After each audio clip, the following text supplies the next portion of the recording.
என்ற தலைப்பை எனக்கு தந்திருக்கிறார்கள். இந்த தலைப்பு மனித குலத்திற்கு மிக தேவையான அவசியமான ஒரு தலைப்பு. மனிதனை பற்றி அல்லாஹ் சொல்லும் பொழுது, இன்னா அரதுனல் அமானத்தை, அமானிதத்தை நாம் எடுத்து காட்டினோம், மலைகளுக்கு எடுத்து காட்டினோம், வானங்களுக்கு எடுத்து காட்டினோம், பூமிக்கு எடுத்து காட்டினோம். அபைன ஐ யஹ்மில் நஹா, அதை சுமந்து கொள்வதற்கு அவை மறுத்துவிட்டன. ஃபஹமலஹல் இன்சான், மனிதன் அதை சுமந்து கொண்டான். இன்னஹு கான லலூமன் ஜஹூலா, இப்படி சுமந்து கொண்ட மனிதன் அநியாயக்காரனாகவும் அநீதிழைப்பவனாகவும் அறிவீனனாகவும் இருக்கிறான் என்று அல்லாஹ் திருமறை குர்ஆனில் சொல்லி காட்டுகிறான். இந்த மனிதன் சுமந்து கொண்ட அமானிதம் எது? மனிதன் சுமந்து கொண்ட அமானிதம் எந்த தன்மை மனிதனை மனிதனாக ஆக்கியிருக்கிறதோ, மற்ற படைப்புகளிடமிருந்து அவனை முற்றிலுமாக வேறுபடுத்தி காட்டுகிறதோ, அதைத்தான் அல்லாஹ் இங்கே அமானிதம் என்று சொல்கிறான். அனைவரும் மறுத்துவிட்ட ஒன்றை மனிதன் மாத்திரம் ஏற்றுக்கொண்டான் என்று சொன்னால், அது மனிதனுக்கு மட்டுமே உள்ள சிறப்பான தகுதியை தான் அல்லாஹ் சொல்லி காட்டுகிறான். அந்த அமானிதம்தான் சிந்திக்கிற, பகுத்து உணர்கிற அந்த அறிவு என்று பார்த்தவுடனே நம்ம விளங்கி கொள்ள முடிகிறது. அப்போ அல்லாஹ் என்ன சொல்கிறான்னா, மனிதனுக்கு மாத்திரம் நான் ஒரு சிறப்பான ஒன்றை கொடுத்துருக்கிறேன், ஆனால் அது சுமந்து கொண்டவன் அது எப்படி நடக்கணும்?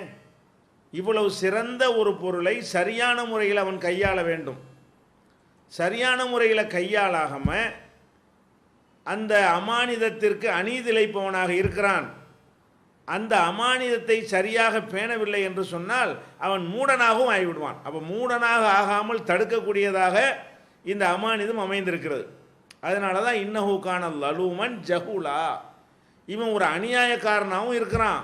வாங்கி கொண்ட அமானிதத்தை ஒழுங்காக செயல்படுத்தவும் இல்லை, அதை செயல்படுத்தாமல் இருக்கிறதுனால மூடனாகவும் இருக்கிறான். அதை செயல்படுத்தினானே ஆனால் அவன் மூடனாக இருக்க மாட்டான் என்று அல்லாஹ் ரப்புல் ஆலமீன் திருமறை குர்ஆனில் நீங்கள் என்ன தலைப்பை கொடுத்திருக்கிறீர்களோ அதுதான் அல்லாஹ் கொடுத்த அமானிதம். அது மனிதனுக்கு மாத்திரம் நான் கொடுத்த ஒரு சிறப்பான தகுதி என்று அல்லாஹ் சொல்லி காட்டுகிறான். அந்த அமானிதம் சிந்திக்கிறது. எதை எடுத்துக்கொண்டாலும் என்ன செய்யணும்? சிந்தனையை செலுத்தி அதற்கு ஏற்ப நம்முடைய வாழ்க்கை அமைத்து கொள்ள வேண்டும். இது மனிதனுக்கு சுமத்தப்பட்ட ஒரு அமானிதம். ஆனால் இன்றைக்கு நடைமுறையில் என்ன இருக்கிறது? இந்த சிந்திக்கிறது தான் ரொம்ப லேசானது. தலையில் ஒரு மூட்டையை தூக்கி சுமப்பதை விட, கைகளில் ஒரு 2 பொருளை தூக்கி செல்வதை விட, நடந்து சென்று ஒரு காரியத்தை சாதிப்பதை விட, குறுகுறு என்று கண்ணை வைத்து அதற்கு வேலை ஒன்றை பார்த்து கொண்டே வேலை கொடுப்பதை விட, உட்கார்ந்து எழுதி கொண்டே இருப்பதை விட, பேசிக்கொண்டே இருப்பதை விட, எல்லாத்தை விடவும் லேசானது எதுன்னு கேட்டால் சிந்திக்கிறது தான். சிந்திக்கிறது என்பதற்காக வேண்டி மனிதன் ரொம்ப அலட்டிக்கிற தேவையே இல்லை. அவ்வளவு லேசான ஒரு வேலையை மனிதன் சரிவர கடைப்பிடிக்கிறானா என்று கேட்டால் அதிகமான மக்கள் சிந்திக்காதவர்களாக இருக்கிறார்கள். ஏதோ மேம்போக்காக அந்த அமானிதத்தை அல்லாஹ் தந்திருக்கிறான, அதை பயன்படுத்தத்தானே நம்ம படைக்கப்பட்டிருக்கிறோம். குழந்தை இருக்கிறது என்று வைத்துக் கொள்ளுங்கள். பெருமதியான ஒரு பல லட்சக்கணக்கான மதிப்புடைய ஒரு நகையை அந்த குழந்தையின் கையில் கொடுத்தால் அது விளையாடும். ஆனால் அதனுடைய பெருமதியை தெரிந்து விளையாடும் பயன்படுத்துமா? இது பல லட்சங்கள் பெருமதியானது, பல ஆயிரங்கள் பெருமதியானது என்றது தெரியுமா? அந்த மாதிரியாக்கும் இந்த மனிதன் அவனுக்கு கொடுக்கப்பட்ட சிந்தனையை குழந்தைகள் ஒரு விளையாட்டு பெருமதியான பொருளை விளையாட்டாக கருதுவார்களே, அந்த அளவுக்கு தான் மனிதன் பயன்படுத்துகிறான். நீங்கள் விலை உயர்ந்த ஒரு செல்போன் வாங்கி வைத்திருக்கிறீர்கள் என்று சொன்னால் அதனுடைய பெருமதியும் மரியாதையும் உங்களுக்கு தெரிகிறது, மதிப்பு தெரிகிறது. உங்களுடைய குழந்தை கையில் கொடுத்தால் தூக்கி வேகமாக அடித்து உடைச்சிப்படுது. அதை பொறுத்த வரைக்கும் இதனுடைய மதிப்பு என்ன? ஒரு கல்லுக்கு இருக்கிற மதிப்பு தான், ஒரு விளையாட்டு பொம்மைக்கு இருக்கக்கூடிய ஒரு மதிப்பு தான். உருப்படாத பயன்படாத ஒரு பொருளுக்கு என்ன மதிப்பு அந்த குழந்தை வைத்திருக்கிறதோ அந்த மதிப்பை தான் நீங்கள் பல்லாயிரக்கணக்கான ரூபாய்களை போட்டு வாங்கிய அந்த செல்போனுக்கும் அந்த குழந்தை கொடுக்கிறது. இந்த மாதிரி தான் நம்ம மனிதர்கள் அவங்களுடைய அறிவை பயன்படுத்துகிறாங்க, சிந்தனையை பயன்படுத்துகிறாங்க. எந்த அளவுக்கு பயன்படுத்துகிறார்கள் என்று சொன்னால் அதற்குரிய பெருமதியை கொடுத்து பயன்படுத்தாமல், பல ஆயிரக்கணக்கான ரூபாயுடைய பொருளாக இருந்தாலும் இது ஒரு 10 காசு அளவுக்கு வேலை செஞ்சால் போதும், ஒரு டாய்ஸ் அளவுக்கு வேலை செஞ்சால் போதும் என்று எப்படி குழந்தை வந்து நடந்து கொள்கிறதோ அந்த மாதிரி இவங்களுடைய நடத்தை இருப்பதை நம்ம பார்க்கிறோம். அதனால தான் இந்த தலைப்பு சிந்தனை செய் மனமே என்றால், நம்ம மனதுக்கு வந்து அல்லாஹ் கொடுக்குற முதல் அந்த அமானிதம்ங்கிற அந்த சுமையை சரியான முறையில் நிறைவேற்றுறது ஒரு கடமை. அமானிதம்னு கொடுத்தா கொஸ்டின் இருக்குன்னு தான் நடத்தும். ஒரு ஆள்கிட்ட இதை அமானிதமாக வைத்துக் கொள்ளுங்கள் அப்படின்னு கொடுத்தீர்களே, ஆனால் அந்த அமானிதத்தை வந்து முறையாக பாதுகாத்து பேண வேண்டும், அதை நாசமாக்கி விடக்கூடாது. அந்த மாதிரியான ஒரு கண்டிஷனோட நீங்கள் பயன்படுத்தி கொள்ளலாம் என்கிற உரிமையோடு அல்லாஹ் அந்த அமானிதத்தை தந்திருக்கிறான். ஆனால் நம்ம என்ன செய்கிறோம், அந்த அமானிதத்தை பற்றி அல்லாஹ் கேட்பான் என்பதை பற்றி சிந்திக்காமல் அதை ஏனோ தானோ என்று பயன்படுத்துகிறோம். இன்னும் சொல்ல போனால் இந்த சிந்திக்கிறது தான் உலகத்தில் லேசானதுன்னு சொல்லிட்டோமா, லேசானது மட்டுமல்ல, சிந்தனையை நம்ம செலுத்தினால் நமக்கு ஏராளமான சுமைகள் அது குறைச்சிரும். கடுமையான பாரங்களை எல்லாம் கூட இந்த சிந்தனையை செலுத்திவிட்டு அந்த காரியத்தை நம்ம செய்தோமையானால் அது நமக்கு லேசானதாக ஆகிவிடும். குறைந்த நேரத்தில் அதிக வேலைகளை செய்ய முடியும். சிரமம் இல்லாமல் சிரமமான காரியத்தை கூட நம்மால் செய்துவிட முடியும். அப்போ அந்த காரியங்களை செய்வதற்கு முன்னாடி நம்ம சிந்தனையை பயன்படுத்துவதன் மூலமாக அளப்பரிய நன்மை நமக்கு கிடைக்கும் என்ற நிலையிலையும், லேசாக இருக்கிற ஒரு நிலையிலையும், சிந்திக்கிறது தான் மனிதனுடைய செயல்களில் ரொம்ப லேசானதாக இருக்கிற நிலையிலையும் இந்த சிந்தனை விஷயத்தில் மனிதன் கோட்டை விடுகிறான். அதில் உதாரணத்துக்கு எடுத்துக்கொள்ளுங்க, அந்த காலத்தில் மனிதன் வந்து கால்நடையாக நடந்து போவான். நடந்து போனால் கல் குத்தும், காலில் முள் குத்தும், நிலத்தினுடைய வெப்பம் அவனை தாக்கும், குளிரும் தாக்கும். அப்போ இதனால் அவனுக்கு அதிகமாக நடக்க முடியாது, கால்கள் புண்ணாகும், கால்கள் வெடித்து போய்விடும். இந்த மாதிரி எல்லாம் ஒரு சிரமப்பட்டு ஒரு காலத்தில் இருந்திருப்பான். அப்படியே இருந்துக்கிட்டு இருக்காம அவன் என்ன பண்ணுறான், இதை கொஞ்சம் லேசாக்கணுமே, இந்த சூட்டுலேருந்து எப்படி தப்பிச்சுக்கிறது, குளிர்லேருந்து எப்படி தப்பிச்சுக்கிறது, கல் முள் குத்தாமல் என்ன பண்ணுறது, நடக்கவும் செய்யணும், இந்த கல் முள் நமக்கு டிஸ்டர்ப் பண்ணவும் கூடாது அப்படின்ட்டு இந்த சிந்தனையை செலுத்தி ஒரு செருப்பையோ ஒரு ஷூவையோ அன்னை கண்டுபிடிச்சானே, ஒரு மரக்கட்டையிலையோ ஏதோ ஒன்றுல அது எவ்வளோ சிந்தனை செலுத்தியிருப்பான். அந்த சிந்தனையை செலுத்திய பிறகு நமக்கு என்னவாகிறது, நடக்கிறது லேசாகிறது. இந்த செருப்பு இல்லாமல் 1 கிலோமீட்டர் நடக்க முடியும் என்றால் செருப்பை அணிந்து கொண்டு 20 கிலோமீட்டர் நடக்க முடிகிறது. கஷ்டம் இல்லாமல் வேதனை இல்லாமல் நடக்க முடிகிறது. அப்படி நடந்து போன பிறகு அந்த காலுக்கு ஏற்படக்கூடிய காயங்களும் புண்ணுகளும் ரணங்களும் வீக்கங்களும் வலிகளும் ஒன்றுமே இல்லாமல் போய் விடுகிறது. அப்போ இந்த சிந்தனையை கொஞ்சம் செலுத்துறதுனால எவ்வளோ பெரிய அபரிமிதமான ஒரு நன்மை கிடைக்கிறது. இந்த சக்கரம்னு ஒன்று அன்னைக்கு கண்டுபிடிச்சானே, அது ஒரு சிந்தனையை செலுத்தி கண்டுபிடித்த காரணத்தினால் இன்றைக்கி எவ்வளோ பெரிய இந்த சக்கரத்தை தான் ஒரு பெரிய புரட்சின்னு சொன்னாங்க. மின்சக்தியை கண்டுபிடிக்கிறதுக்கு முன்னாடி இந்த சக்கரத்தை கண்டுபிடிச்சதான் மனித வாழ்க்கை நினைஞ்சிருச்சு. அந்த காலத்தில் புரட்டி போட்ட ஒரு புதுமையாக இருந்தது.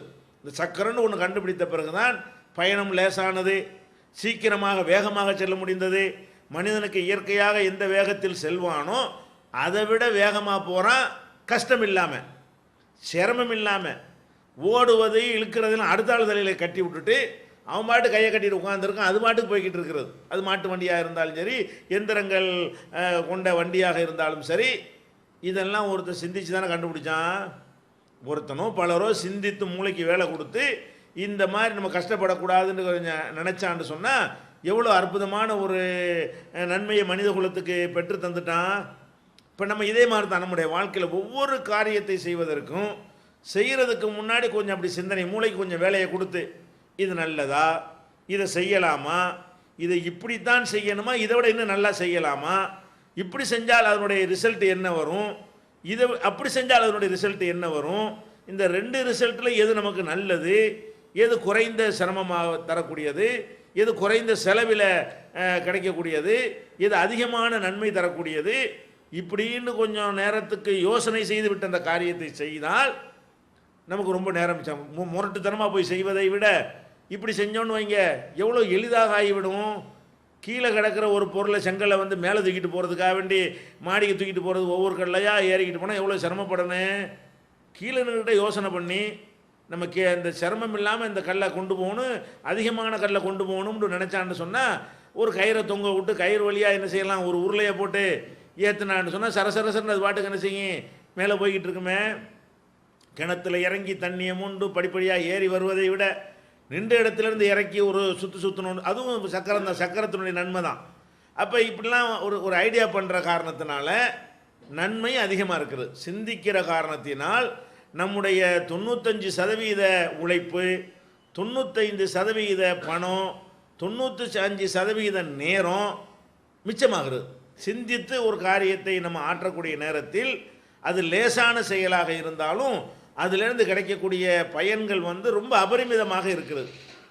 இன்றைக்கு வந்து நம்ம பயன்படுத்துகிற எல்லா விதமான ஒரு ஆப்பிள் விழுந்ததை பற்றி சொல்வார்கள். அது கதையா நிஜமா என்று தெரியாது, அதில் ஒரு அர்த்தம் இருக்கிறது. நம்மளும் ஆப்பிள் விழுவதை பார்க்குறோம். ஆப்பிள் விழுந்தால் விழுந்துருச்சு, அதில் கிரிப்பு போயிடுச்சு, அது பழுத்துருச்சு, இனிமேல் அதில் நிற்காதுங்கிற அளவில் நம்ம அதை விளங்கி கொண்டோம்.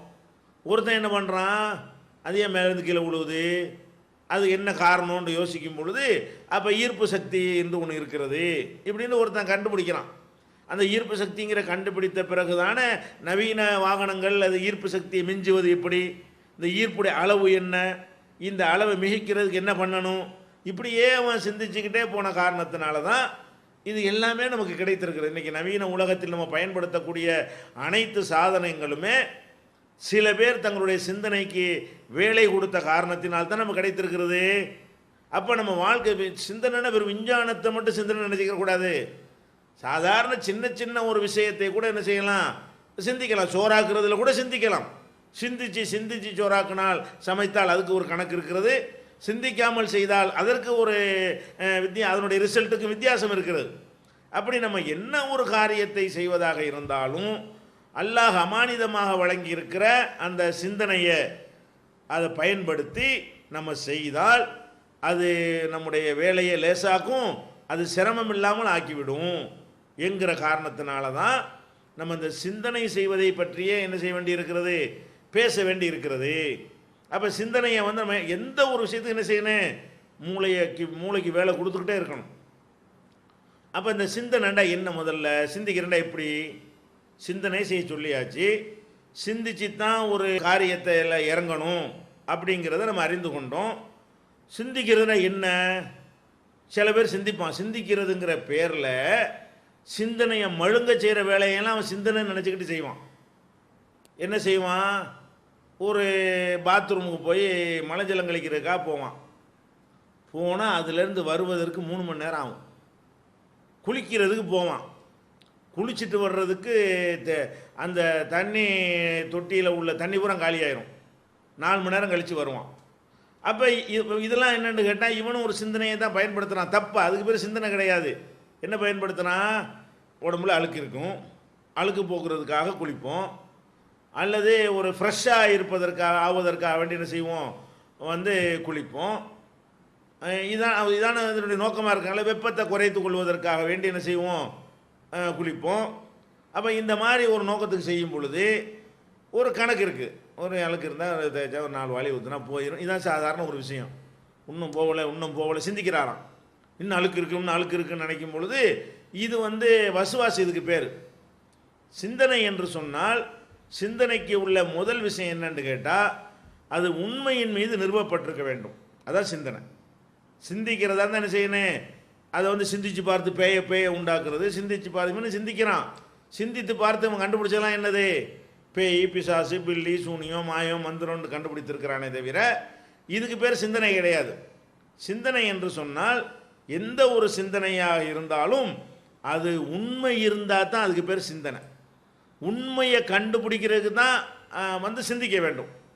இல்லாத ஒன்றை வந்து கற்பனை செஞ்சுக்கிட்டு இருக்கிறதுக்கு பேர் என்ன இல்லை, சிந்தனை கிடையாது.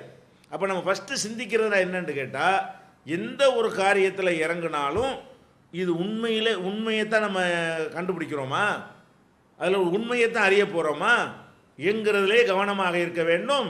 அது பொய்யானதாக ஒரு தவறானதாக அது லாஜிக்கு எட்டாத ஒன்றாக இருக்குமையானால் நம்ம சிந்திக்கலை. இந்த மூளை அல்லாஹ் கொடுத்தது அதுக்கு தானே கொடுத்துருக்குறான்.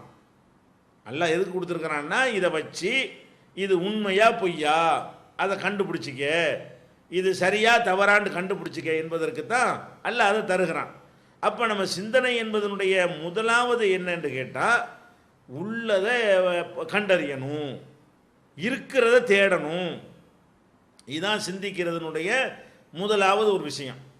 அடுத்ததாக நம்ம அல்லாஹ் நமக்கு 6 அறிவை தந்திருக்கிறான். 6ல் 5 புலன்கள் சம்பந்தப்பட்டவை. ஒன்று புலன் இல்லாமல் பகுத்து உணரக்கூடிய மூளை சம்பந்தப்பட்டதாக இருக்கிறது. இந்த 5 புலன்களும் நமக்கு மாத்திரம் அல்லாஹ் தரவில்லை, ஏராளமான ஜீவராசிகளுக்கு அல்லாஹ் இந்த 5 புலனை தந்திருக்கிறான். சில ஜீவராசிகளுக்கு 2ஓ 3ஓ கூட கொடுத்துருக்கிறான். சில ஜீவராசிகளுக்கு 1ஓ 2ஓ கூட என்ன செய்வான்ல கொடுத்துருப்பான். அதிகபட்சமாக ஜீவராசிகளுடைய அளவு என்ன என்றால் 5 புலன்கள் உள்ள ஜீவராசிகள் இருக்கின்றன, உயிரினங்கள் இருக்கின்றன. ஆனால் அவைகளும் அந்த புலன்களை பயன்படுத்தி அறிய வேண்டியது அறிந்து கொள்ளத்தான் செய்கிறது. ஒரு ஆடு மாடுக்கு இருக்கக்கூடிய கண்களை பயன்படுத்தி அது பாதையை சரியாக கண்டுபிடிக்கிறது, மேய்ச்சல் நிலத்தை சரியாக கண்டுபிடிக்கிறது. கண்டுபிடித்து விட்டு தன்னுடைய சொந்த இடத்திற்கு, தன்னுடைய எஜமானனுடைய இடத்திற்கு தானாகவே அது திரும்பி வந்து விடுகிறது. அதுக்கு அந்த கண் அதுக்கு உதவுகிறது. அந்த கண்ணை வைத்து கொண்டு நாம் எப்படி கண்ணை வைத்து கொண்டு பார்த்து நல்லது கெட்டதை அறிந்து கொள்கிறோமோ அதே போல் அந்த மற்ற உயிரினங்களுக்கும் கண்கள் இருக்குமையானால் அந்த கண்களை கொண்டு அவை பார்க்க வேண்டியதை பார்த்து அதிலிருந்து அது அறிந்து கொள்ள வேண்டிய விஷயங்களை அறிந்து கொள்வதை நம்ம பார்க்குறோம். காதுகளை கொண்டு நாமளும் எப்படி ஒரு சத்தத்தை கேட்டுட்டு வந்தார் சத்தம் போடுறாரு, திட்டுறாரு, பேசுகிறாருன்னு விளங்குறோமோ அந்த அளவுக்கு மொழி அதற்கு தெரியாவிட்டால் கூட அந்த காதுகளை வைத்து சில ஓசைகளை, இது முதலாளியுடைய சத்தம், இது தோட்டக்காரனுடைய சத்தம், இது வேற நம்ம மிருகங்களுடைய சத்தம், நமக்கு எதிரியாக இருக்கக்கூடிய சிங்கத்தினுடைய சத்தம், இப்படி எல்லாம் கண்டுபிடித்து கொண்டு அந்த விலங்குகளும் கூட என்ன செய்கிறது, அதை பயன்படுத்த தான் செய்கிறது. அப்போ இப்படி இந்த 5 புலன்களை நாக்கை கொண்டு சுவைத்து பார்த்து ருசியாக இருந்தால் தான் சாப்பிடுகிறது. அதுக்கு பிடிக்கலைன்னா சாப்பிட மாட்டேங்குது. நாக்கை வைத்து அது என்ன செய்கிறது, தனக்கு இது நம்ம சாப்பிடக்கூடிய உணவா நமக்கு தகுதி இல்லாத உணவா என்று அதனால் கண்டுபிடிக்க முடிகிறது. மூக்கை வைத்து முகர்ந்து பார்த்து கூட சில விஷயங்களை என்ன செய்கிறது, மனிதனை விட அதிகமான விஷயங்களை அறிந்து கொள்ளக்கூடிய ஜீவன்களும் இருக்கின்றன. தன்னுடைய உடம்பின் மீது ஒரு எறும்பு ஊர்ந்தால் கூட கரெக்டாக வாழை கொண்டே சுழட்டி அடித்து அந்த எறும்பை காலி பண்ணக்கூடிய அளவுக்கு அந்த உடம்பு முழுவதும் தொட்டு அறியக்கூடிய ஸ்பரிசத்தின் மூலமாக அறிந்து கொள்ளக்கூடியதாக இருக்கிறது. இதெல்லாம் சிந்தனை கிடையாது. சிந்தனைடா என்ன, ஒன்றை வைத்து அதிலிருந்து என்னென்னதெல்லாம் அறிந்து கொள்ள முடியுமோ அத்தனை அறிந்து கொள்ள வேண்டும். ஒன்றை பார்க்க வேண்டும். ஒன்றை பார்த்தோம் என்று சொன்னால் அந்த ஒன்றிலிருந்து அதை மட்டும் அறிந்து கொள்கிற இடமாக இருந்தால் அதை மட்டும் அறிந்து கொள்ள வேண்டும். அதிலிருந்து இன்னொரு விஷயத்தை கூடுதலாக அறிந்து கொள்ளலாம் என்று இருக்குமையானால் அதை கொஞ்சம் நேரத்தை செலவழித்து அதை ஆய்வு செய்து அறிந்து கொள்ள வேண்டும். உன்னல்ல அதில் 100 விஷயத்தை அறிந்து கொள்ள இயலும் என்று இருந்தால் அதுக்குள்ளே நுழைந்து 100 விஷயத்தையும் அறிந்து கொள்வதற்கு பாடுபடணும். அதான் சிந்தனைங்கிறது. சிந்தனை என்று சொன்னால் சொன்னதோடு நிறுத்தி கொள்ளாமல், கேட்டதோடு நிறுத்தி கொள்ளாமல், பார்த்ததோடு நிறுத்தி கொள்ளாமல் அதுக்கு மேலே என்ன செய்யணும், இது நேரடியாக இதில் இந்த விஷயம் இருக்கிறது, இது மட்டும்தான் இருக்கிறதா, இதிலிருந்து வேற ஒன்று நமக்கு விளங்காதா, இதிலிருந்து இன்னொன்று சிந்திக்க இயலாதா, இதிலிருந்து இன்னொரு 5-6 விஷயங்கள் கிடைக்காதா, என்னென்னலாம் இதுக்குள்ளே இருக்குது அப்படின்ட்டு தேடுறோம் பாருங்க. இதுதான் சிந்தனைங்கிறது. அது உண்மையை தேடணும். அந்த சிந்தனைனா எப்படி இருக்க வேண்டும் என்று கேட்டால் 5 புலன்களில் உள்ளதோடு நிறுத்தி கொள்வது. காதில் கேட்டதெல்லாம் நம்பிக்கிட்டு போனால் இது மாட்டுக்கும் உனக்கு என்ன வித்தியாசம்? மாடுகள், ஆடு மாடுகள் என்ன செய்கிறது, காதில் என்ன கேட்டாலும் அது பாட்டுக்கு நம்பிக்கொள்கிறது. நம்பிக்கொள்ளுதோ நம்பாமல் இருக்கிறதோ அதை டெவலப் பண்ணாது. மனிதனை பொறுத்த வரைக்கும் என்ன செய்யணும், ஒரு பயங்கரமான சத்தம் கேட்குமே, ஆனால் ஒரு குண்டு வெடித்த சத்தம் கேட்குது, குண்டு வெடித்தது என்று விளங்கி கொள்கிறோம் இல்லையா, இது நேரடியாக விளங்கக்கூடியது. அதோடு விளங்கி கொண்டு நின்றேன்னு வை, அப்போ என்னவாகும், நீ தான் குண்டு வச்சு ஒன்று பிடிச்சி கொண்டு போயிடுவாங்க. அதுக்கு அடுத்து செய்கிற விஷயம்லாம் இருக்குதுல்ல. குண்டு வெடித்து விட்டது என்று உனக்கு தெரிய வறுமையானால் இது என்னென்னலாம் பிரச்சனைகள் வரும். இந்த குண்டு வெடித்த பிறகு ஒரு கலவரம் வரலாம், அல்லது காவல்துறையை விரட்டி எவன் கையில் கிடைக்கிறானோ எல்லாரையும் பிடிக்கக்கூடியதாக இருக்கலாம், அல்லது அங்கே குண்டு வெடித்த மாதிரி வரிசையாக அடுக்க தொடர்ச்சியாக வெடித்து நம்ம நிற்கிற இடத்துலையும் கூட என்ன செய்வது விடலாம், வெடித்து விடலாம். அந்த இப்படி எல்லாம் இதான் சிந்திக்கிறது என்று சொன்னால் ஒன்று நடந்த உடனே அப்படியே குண்டு வெடிச்சு தெரிஞ்சுக்கிட்டேன் அப்படின்னு நினைக்கிறது கிடையாது. துப்பாக்கி எடுத்து பக்கத்தில் ஒருத்தனை சுட்டுப்புட்டான், சுட்டோன்னு என்ன செய்யணும், பக்கத்தில் நின்ற ஒருத்தனை சுட்டுப்புட்டான்னு விளங்கி கொள்வது இது சாதாரண ஒரு விஷயம். இது சிந்திக்கிறது என்ன, இந்த அவனை சுட்டுமா நம்மளை சுட்டுப்புட்டான்னு சொன்னால், இந்த சுட்டுவன் செத்துட்டான்டா என்ன செய்கிறது, அவனை குலைக்க வைக்க ஏதாவது நம்ம செய்ய முடியுமா, இவன் தப்பிச்சு நம்ம ஓட முடியுமா, அல்ல வேறு என்ன செஞ்சால் நமக்கு, அப்படிலாம் விஷயங்கள் இருக்கா இல்லையா. இதுதான் சிந்தனை என்பது. சிந்தனை என்று சொன்னால் ஒரு விஷயத்தை பார்த்த உடனே கேட்ட உடனே அதோடு நிறுத்தி கொள்ளாமல் அதிலிருந்து நமக்கு என்னென்ன நன்மைகள்லாம் அடைந்து கொள்ள முடியும், என்னென்ன கேடுகளில் இருந்தெல்லாம் தப்பித்து கொள்ள முடியும் என்று டெவலப் பண்ணுவதற்கு பேர் தான் என்னது, சிந்தனை. டெவலப் பண்ணணும். சிந்தனை என்று சொன்னாலேயே அது அதிகரித்து கொண்டே இருக்கும். ஒரு சின்ன ஒரு சொல்லு, ஒரு மார்க்க ரீதியாக எடுத்துக்கொண்டோமே ஆனால் ஒரு ஹதீஸை எடுத்துக்கொள்ளுங்கள். ஒரு ஹதீஸை எடுத்துக்கொண்டு அதிலிருந்து 50 சட்டம் 60 சட்டங்களை எல்லாம் எடுக்கிறார்கள் அறிஞர்கள். அந்த ஹதீஸை நேரடியாக பார்த்தீங்கன்னு சொன்னால் இதுக்குள்ளே இது இல்லாமல் இருந்துச்சு நமக்கு தெரியலையே அப்படிங்கிற மாதிரி இருக்கும். ஆனால் நம்ம சிந்திச்சு பார்த்தோம்னு சொன்னால் ஆமாம் இதுக்குள்ளே இதெல்லாம் இருக்குதே, இதெல்லாம் அடங்கி இருக்குதே, நம்மளில் கவனிக்காமல் இருந்துட்டோம், இன்னும் கொஞ்சம் நம்ம மூளையை செலுத்தணும் என்று சொன்னால் இதை விட அதிகமாக நமக்கு கிடைக்குமே. அப்படியெல்லாம் நம்ம சிந்திக்கும் பொழுது தான் மார்க்கத்தில் விற்பனராக முடிகிறது. இது மார்க்கத்துக்கு மட்டும் இல்லை, எந்த ஒரு நூலை எந்த ஒரு செய்தியை நம்ம கேட்டாலும் அந்த செய்தியிலேருந்து வேறு என்னென்னலாம் நமக்கு கிடைக்கும், அந்த செய்தியிலேருந்து உள்ள சாதக பாதகங்கள்லாம் என்ன, இந்த மாதிரி அலசி உள்ள நுழைந்து என்ன செய்யணும், கண்டுபிடிக்கிறது அதான் சிந்தனை என்பது. புரிந்து கொள்வதாக இருந்தால் இப்போ குர்ஆனில் ஒரு வசனம் இருக்கிறது, ஒரு சின்ன ஒரு வசனம் தான், நிசாவுக்கும் ஹர்சுல்லக்கும், உங்களுடைய மனைவிமார்கள் உங்களின் விளைநிலங்கள், ஃபஅத்து ஹர்சக்கும் அன்னா ஷிதும், உங்கள் விளைநிலங்களுக்கு நீங்கள் விரும்பியவாறு செல்லுங்கள். இது குர்ஆனுடைய ஒரு வசனம். இதில் அல்லாஹ் என்ன மேலோட்டமாக என்ன தெரிகிறது, உங்கள் மனைவிமார்களை ஒரு விளைநிலமாக அல்லாஹ் ஆக்கியிருக்கிறான். அதனால் நீங்கள் அவங்களோட இல்லற வாழ்க்கை நடத்தும் பொழுது அதுக்குன்னு எந்த ஒரு ரூல்ஸு எதுவும் போட்டுக்கிட்டு தெரியாதீங்க, உங்கள் விருப்பம் போல் நீங்கள் குடும்ப வாழ்க்கையில் ஈடுபடுங்க. இது மேம்போக்கான மேலோட்டமான ஒரு அர்த்தம். இதுதான் இது நேரடியான அர்த்தம். என்னது, உங்கள் மனைவிமார்கள் உங்களுக்கு விளைநிலங்கள், அதில் நீங்கள் விரும்பியவாறு நீங்கள் அவங்கள்ட்ட இல்லற வாழ்க்கையை நீங்கள் நடத்தி கொள்ளுங்கள். இதோடு முடிஞ்சிருச்சா?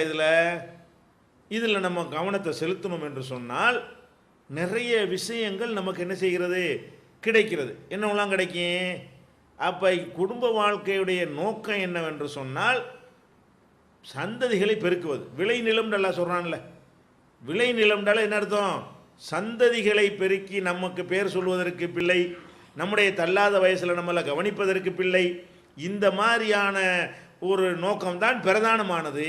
மனித குலம் பல்கி பெருகுவது தான் இதனுடைய முதன்மையான நோக்கம் அப்படிங்கிறத இதிலிருந்து விளங்கலாமா இல்லையா? மனைவிமார்கள் விளைநிலங்களாக இருக்கிறார்கள். அப்போ இந்த மாதிரி ஒரு விளைநிலம்ங்கிற ஒரு அர்த்தத்தை வைத்துக்கொண்டு இல்லற வாழ்க்கையில் முக்கியமான நோக்கம் எது, இதுதான் என்று வழங்கலாம். ரெண்டாவது என்ன, உங்கள் மனைவிமாரை சந்தோஷமாக செல்லுங்கள் என்பதை வைத்துக்கொண்டு இரண்டாவது நோக்கம் என்ன, அந்த தாம்பத்தியத்தின் மூலமாக இன்பத்தை அடைந்து கொள்வது. இது ரெண்டாவது அப்படி விளங்கிறோம். அதான் நோக்கம். திருமணத்தினுடைய நோக்கம் என்னது, சந்ததி பெருக்குவதும் நம்ம சந்தோஷம் அடைவதும். இது ரெண்டு இதுக்குள்ளே அடங்கியிருக்கு. ஆமாம், இப்படி ஒரு அர்த்தம் அதுக்குள்ளே வருது. அதே மாதிரி உங்கள் மனைவிமார்கள் உங்கள் விளைநிலம் அப்படின்னு சொன்னால், அப்போ மனைவிங்கிற முறையில் தான் உங்கள் மனைவி உங்கள் விளைநிலங்கள். அப்போ உங்களுக்கு மனைவியாக ஒருத்தி இல்லை என்று சொன்னால் அவள் உங்களுடைய விளைநிலமாக ஆக மாட்டாள். அவளை நீங்கள் பயன்படுத்தக்கூடாது, அவளை யூஸ் பண்ணக்கூடாது, அதை விபச்சாரம் செய்யக்கூடாது, அதில் அடங்கிடும். இதில் விபச்சாரம் செய்யாதுன்ற அந்த வார்த்தை தனியாக இருந்தாலும் இதிலேருந்து அது விளங்கவே விளங்காதா? மனைவிமார்கள் உங்களுடைய விளைநிலங்கள். அப்போ ஒரு பெண்ணை நம்ம அடைய விரும்பணுமே ஆனால் மனைவி என்கிற அந்த ஒரு உரிமையை கொடுத்து தான், அந்த அந்தஸ்தோடு தான் மனைவியை ஒரு பெண்ணை அடையணும். அது இல்லாத முறையில் அடைய முடியாது. ஏன்னா அவங்க உங்களுடைய விளை நிலமை ஆகலை. உங்கள் மனைவிமாராக இருந்தால் தான் உங்களுக்கு விளை நிலமை ஆவாங்க. அப்படிங்கிறது அதுலேருந்து விளங்கிறமா இல்லையா? அதே மாதிரி உங்கள் மனைவியற்ற விரும்பின மாதிரி செல்லுங்கள். அப்போ உடலுறவு கொள்வதற்கு பலவிதமான முறைகளை மனிதன் அவனாக கண்டுபிடிச்சி புஸ்தகங்கள்லாம் எழுதியிருக்கிறான். 64 வகையான கலைகள் இருக்கிறது என்றெல்லாம் சொல்கிறான். இதில் சில பேர் என்ன செய்வாங்கன்னா, மத நம்பிக்கையை அடிப்படையாக வைத்து இந்த முறையில் செய்யக்கூடாது, இந்த நேரத்தில் இந்த மாதிரி நம்ம சேரக்கூடாது, இந்த நாட்களில் இப்படி சேரக்கூடாது, இப்படியெல்லாம் அதில் என்ன செய்வான், அது நிறைய கண்டிஷன்லாம் போட்டு அதை ரொம்ப அந்த குடும்ப வாழ்க்கைக்கு போகிறதுக்கே என்ன செய்வான், அது வெறுத்து ஒதுக்குற அளவுக்கு ஷரத்துகள் போட்டு வச்சுருப்பாங்க. அதுக்கு போடக்கூடிய ஷரத்துக்களை பார்த்தா வேணாண்டாண்டு ஓடுற மாதிரி எல்லாம் என்ன இருக்கும், பல மதங்களில் சொல்லப்பட்டிருக்கும். அவன் அல்லாஹ் என்ன பண்ணுறான், அதெல்லாம் ஒன்றும் கிடையாது, விரும்பின மாதிரி போய்க்க, வேற ஒரு இடத்துல இந்த மாதவிடாய் நேரத்தில் ஒதுங்கிக்கன்னு ஒரு தடை, இவ்வளவுதான், வேறு ஒன்றும் கிடையாது. அப்போ அந்த மாதிரி எல்லாம் விரும்பின மாதிரி செய்யுங்கள். அதே மாதிரி பின் துவாரத்தின் வழியாக உறவு கொள்ளக்கூடாது என்று இன்னொரு தடை இருக்கிறது. 2 இடம், அதை கழிச்சிக்கிற வேண்டியதான். சிந்திக்கும் பொழுது இதை மட்டும் எடுத்துக்கொண்டு இந்த 2 தடையை தவிர ஒரு தடையும் இல்லை, வேறு விரும்பின மாதிரி செய்ய சொல்கிறான்ல, எது கூடாது தனியாக சொல்லிவிட்டான்ல. அப்போ குடும்ப வாழ்க்கையில் நம்ம எப்படி செய்து கொண்டாலும் அதுக்கு கொஸ்டின் கிடையாது. கணவன் மனைவி சேருகிற விஷயத்தில் எந்த மாதிரி நடந்து கொண்டாலும் அது குறித்து இறைவன் கேள்வி கேட்க மாட்டான். 2 தனியாக தடுத்திருக்கிறான், அவன் ஒன்றை தடுத்திருக்கிறான், அல்லாஹ்வுடைய ரசூல் ஒன்றை தடுத்திருக்கிறார்கள். அந்த 2 தவிர மற்றதெல்லாம் என்ன இல்லை, தடுக்கப்பட்டது இல்லை. முடிஞ்சு போச்சா, போட்டு தோண்டி துருக்கிட்டு இதுக்குள்ளே எல்லாம் அடங்கி போச்சு. உங்கள் மனைவிமார்கிட்ட விரும்பின மாதிரி போங்க. அது மாத்திரம் இல்லை, இப்போ நம்ம ஒரு நவீன யுகத்தில் வாழ்கிறோம். நவீன யுகத்தில் வாழும் பொழுது உடலுறவின் மூலமாக குழந்தை பெற முடியாத நிலை அந்த காலத்திலையும் இருந்தது, இந்த காலத்திலையும் இருக்கிறது. அந்த காலத்தில் உள்ளவர்கள் அதனுடைய காரண காரியத்தை விளங்காமல் தெரியாமல் ஏதோ நமக்கு எல்லாம் நாடலை என்று போய்விடுவார்கள். இல்லாட்டி வேற ஒரு கல்யாணம் பண்ணி என்ன செய்வாங்க, பிள்ளைக்கு அவங்க ட்ரை பண்ணுவாங்க, அந்த மாதிரி அதோடு முடித்து கொள்வார்கள். இப்போ என்ன பண்ணுறாங்க, ஒரு கணவன் மனைவி எடுத்துக்கொண்டார்களே ஆனால் என் குழந்தை பெற முடியாதுக்கு என்ன காரணம், இவனுடைய உயிரணு இவனுக்கு இருக்கிறதா, அவளுக்கு அந்த சினை முட்டை உற்பத்தி ஆகிறதா, அந்த கருவறையில் அடைப்பு இல்லாமல் வேறு ஏதாவது கட்டிகள் இல்லாமல் வேறு ஏதாவது அதனுடைய போகிற பாதைகளில் தடுப்பு இல்லாமல் அந்த மாதிரியான ஒரு விஷயங்கள்லாம் இருக்கிறதா, பலவீனமான நிலையில் இருக்கிறதா, உறுதியாக இருக்கிறதா, 2 பேரும் சேர்ந்தும் பல வருடங்களாக குழந்தை இல்லாமல் இருக்கிறதே, இப்படியெல்லாம் மனிதன், அதுவும் சிந்தனையினால் வந்தது தான். இப்படியெல்லாம் மனிதன் சில பேர் சிந்தித்து பார்க்கக்கூடிய நேரத்தில் அந்த காரண காரியங்களை அவன் கண்டுபிடிக்கிறான்.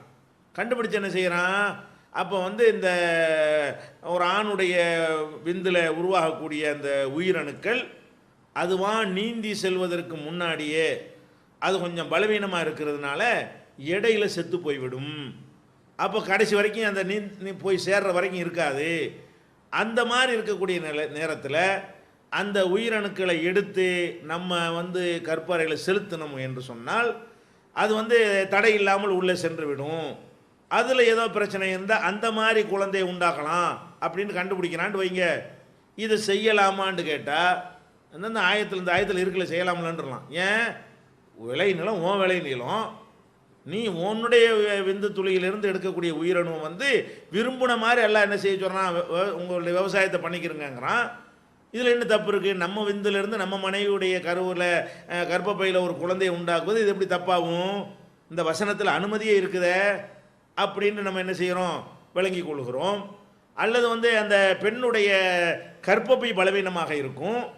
அப்போ பலவீனமாக இருக்குமே ஆனால் குழந்தை என்ன செஞ்சினேன், அந்த உறுதிப்படுத்துகிற கட்டம் வரைக்கும் ரொம்ப கவனமாக இருக்க வேண்டும்.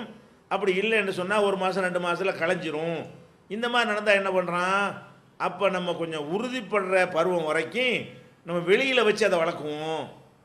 அந்த மனைவியிடத்திலேயே ஒரு சினை முட்டையை எடுத்து அவளுடைய கணவனிடமிருந்தே உயிரணுவை எடுத்து 2ஐயும் இணைத்து ஒரு குழாயில் வைத்து ஒரு அளவுக்கு வளர்த்து, ஒரு அளவுக்கு தான், உயிர் ஊதுறதுக்குலாம் அங்கே இருந்தால் தான் முடியும். டப்பாவில் வளர்த்த மனுஷனாக்க முடியாது. தீப்புல வளத்தை மனுஷனாக்க முடியாது. ஒரு அளவுக்கு, எந்த அளவுக்கு பிறகு களையாதோ அந்த அளவு அடைந்த பிறகு அந்த மாதிரி கண்டிஷனில் கொண்டு வந்து கர்ப்ப பையில வச்சால் அதுக்கு பிறகு அவள் குழந்தை அந்த பலவீனமான கரு என்ற காரணத்தினால் அது களையாது, களைந்து போகாது அப்படின்னு கண்டுபிடிக்கிறான்னு வைங்க. இது கூடுமான்னு ஒருத்தர் கேட்குறாருன்னு வைங்க. இந்த ஆயத்திலிருந்து ஆமான்னு சொல்லலாம், கூடும். ஏன்? விளைநிலம் உன் விளைநிலம் தான், உன்னுடைய உயிரணு தான், அவன் விரும்பின மாதிரி சரி, இது ஒரு மெத்தடு, விவசாயம் பண்ணிட்டு போ, இதில் என்ன தப்பு இருக்குது? அப்போ இந்த டெஸ்ட் டியூப் பேபி கூடுமான்னு கேட்டால் இந்த முறையில் இருந்தால் கூடும். அப்போ அதே மாதிரி அந்த முதல் சொன்ன முறையில் இருந்தாலும் கூடும். இப்படி இருக்குன்னு வைங்க. ஒருத்தனுக்கு டெஸ்ட் பண்ணுறாங்க, அவனுக்கு விந்துலாம் வருது, அதில் உயிரணு இல்லை, நில்ண்டு வந்துருச்சு. ரிப்போர்ட்டில் என்ன வந்துருச்சு? சிறிதளவு கூட அதில் இல்லை, உயிரணுவே இல்லை. குழந்தை இல்லைங்கிறதுலாம் ஆண்மை இல்லைன்னு விளங்கிடக்கூடாது. குழந்தை இல்லாமல் மனைவியை சந்தோஷப்படுத்தலாம், சந்தோஷப்படுத்துவார்கள், அதுக்கு இதுக்கு சம்மந்தம் கிடையாது. குழந்தை இருக்கிறவன்லாம் மனைவியை சந்தோஷப்படுத்தினான்னு எடுத்துக்கொள்ளக்கூடாது, அதுக்கு இதுக்கு சம்மந்தமே கிடையாது.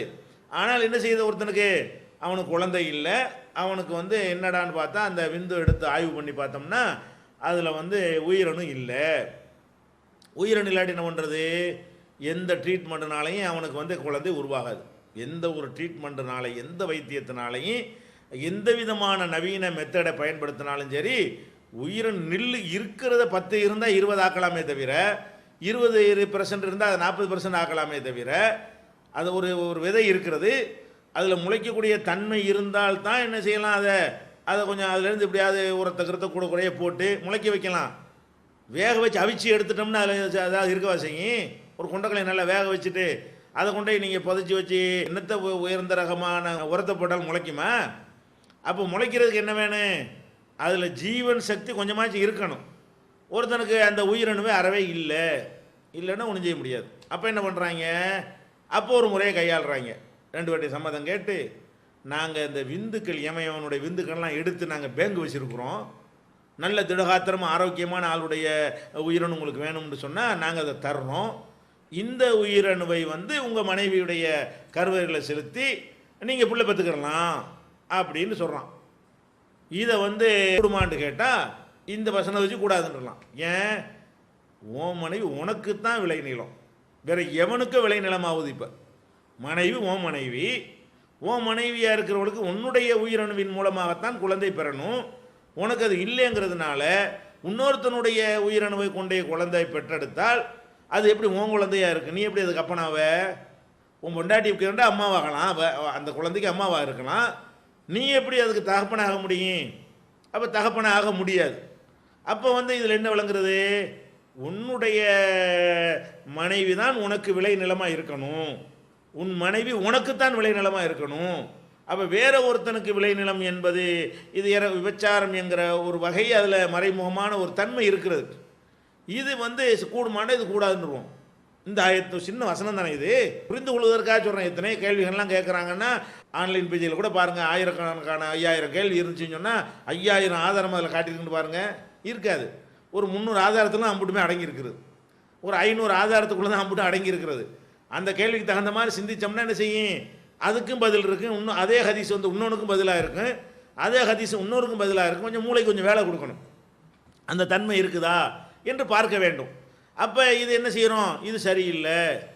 அப்போ என்ன தான் பண்ணுறது? எனக்கு பிள்ளை இல்லாமல் இருக்கிறேனே, அவளுக்கு பிள்ளை வேணும்னா என்ன பெரிய பஞ்சாயத்தா இஸ்லாத்தில்? இஸ்லாத்தை பொறுத்தவரை இதுக்கு சம்மந்தம் இல்லாத இருந்தாலும் இப்போ என்ன தான் பண்ணுற? அவருக்கு பிள்ளை இல்லாதாலும் என்ன செய்ய சொல்றீங்க அப்படின்னு கேட்டால், அவருக்கு அந்த மாதிரி பிள்ளையுடைய தன்மை அவருக்கு இல்லைன்னா வேற ஒருத்தன் மூலமாக பெறக்கூடிய பிள்ளை அவர் பிள்ளை இல்லை தானே, அப்போ விட்டுற வேண்டியதான். அவன் நம்ம பிள்ளை ஆகாதுன்னு சொல்லி விட்டுற வேண்டியதான். அந்த பொம்பளைக்கு பிள்ளை வேணுங்கிறாங்களா, திருமணத்தை ரத்து பண்ணுங்க. ரத்து பண்ணி பிள்ளை பெறக்கூடிய புருஷன் அவள் கட்டிட்டு போகிறா. ஏற்கனவே 4 பிள்ளை பெற்று ஒருத்தர் இருப்பா, இன்னும் பிள்ளை வேணும்னு அவளை நீ கட்டிட்டு போ. பிள்ளை இல்லாத 2வது நோக்கம் இருக்கு இல்லையா, அவ்வளோதானே மேட்ரு. இது பெரிய மேட்ரே இல்லையே திருமணம் என்பது இஸ்லாத்தில். சின்ன ஒரு மேட்ரு தானே. 2 பேரும் சந்தோஷமாக இருந்தால் ஓகே.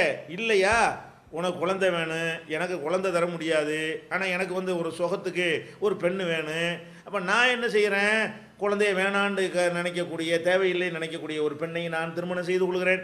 நீ குழந்தை பெறக்கூடியவனை, இது ஒரு பெரிய ஒரு மேட்டராகவே நம்ம இஸ்லாத்தை பொறுத்த வரைக்கும் எடுத்துக்கொள்ளவே முடியாது. அப்போ இதெல்லாம் எதுக்கு சொல்கிறோம்? இதெல்லாம் மாதிரி அது மாதிரி வாடகத்தாய் இப்போ கண்டுபிடிச்சிருக்கிறான். வாடகத்தாய்னா என்ன அர்த்தம்? இவனுக்கு எல்லாம் கரெக்டாக இருக்கும், அவளுக்கு சரியாக இருக்காது.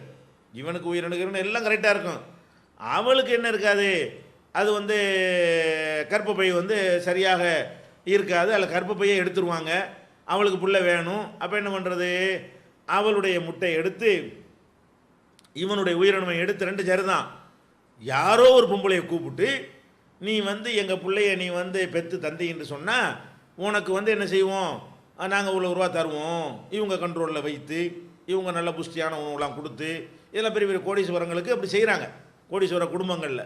அப்போ இது வந்து இப்படி செஞ்சு கடைசியில் அந்த பொம்பளை என்ன செய்வா, பெற்று கொடுத்து அதை ஓடி போயிடுவா, பெக்கிறதோடு முடிஞ்சு போய் விட்டது. இவர்கள் விரும்பினார்களே ஆனால் பால் கொடுக்குறதையும் கொடுத்து அதுக்கு ஒரு காலத்துக்கு பிறகு அதோடு அவளை பற்றி விட்டு இவங்க பிள்ளைன்னு வச்சுக்கிடுவாங்க. அந்த மூலக்கூறுங்கிற வகையில் இவங்க பிள்ளை தான், ஏன்னா உயிரினம் இவனுடையது, சினை முட்டை வந்து அவளுடையது. அந்த வகையில் அது சரியாக இருந்தாலும் இது வந்து ஓம் பொண்டாட்டியாவ மார்க்கத்தில் கூடாது. இந்த மாதிரி எடுத்து இன்னொருத்த அந்நிய பண்ணிட்ட வாடகத்தாயின்னு போட்டாங்கன்னா இந்த வசனத்தின்படி கூடாதுங்களாம். அது அந்த ஃபத்வாவுக்காக நான் இதை சொல்லவில்லை.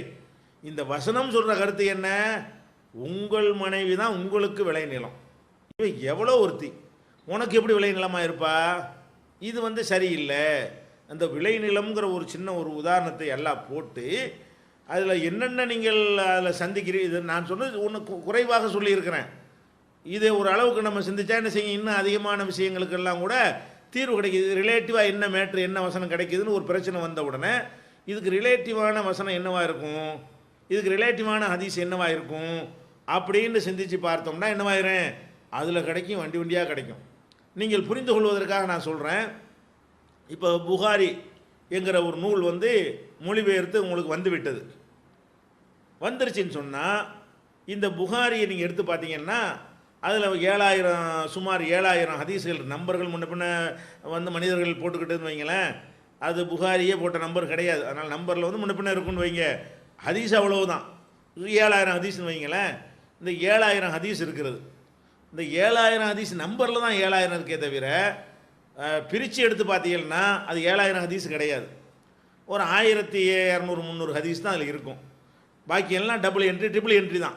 எதனால் 7000 ஆகுது, ஒரே ஹதீஸை அதுலேயும் சொல்லியிருப்பார், இதுலேயும் சொல்லியிருப்பார், இதுலேயும் சொல்லியிருப்பார், ஒன்றாம் பாகத்துலேயும் வரும். ஒரு ஹதீஸ்க்கு எத்தனை நம்பர் போடுறாங்க.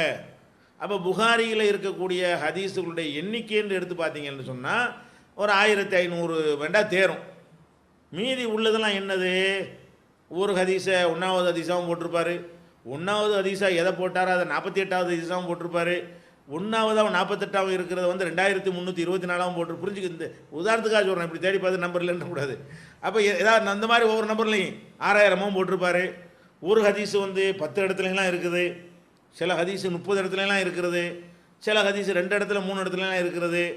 இது ஏன் இதெல்லாம் இப்படி இருக்குது என்று கேட்டால், ஒரு ஹதீஸில் அவர் என்ன கருத்து கிடைக்கிறதோ அதுக்கு ஒரு பாட தலைப்பு போட்டு அந்த ஹதீஸை கொண்டே அங்கே வச்சிடுறாரு.